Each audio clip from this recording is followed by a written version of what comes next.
There's something about a community that can say to its children, we see you, we hear you, we understand you, we love you unconditionally, and we're going to create school environments for you to achieve and to succeed. No matter what trauma you've experienced, what you've had in your life, what you bring to school, we're here to support you.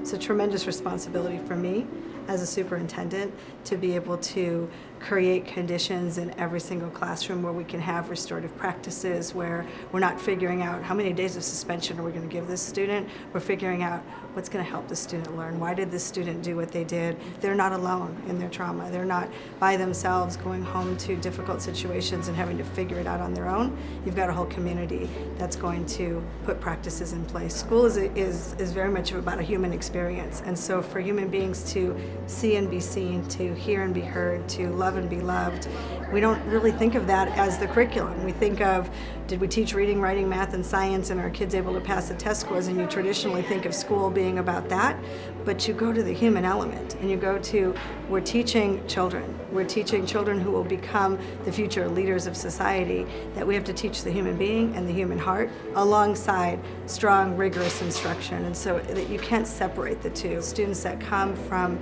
traumatic environments, what they want to do is they're going to test us. They're going to come to school and they're going to say, yeah, you're not going to love me. I'll show you. I'm going to make it difficult. And they try to test us. They test us as school officials. They test us as teachers, because at home, when they don't get the unconditional love that they so deserve from their mother or their father or their caretaker, then they don't believe that they're worthy. So they come to school and they push it, and they push it, and they push it with the teacher. They say, watch me. Now will you love me? I'm going to throw this chair across the room. You're going to still love me? Teacher's going to say, yeah, actually I am. Pick that chair up and sit back down, because you're here to learn, and I'm here.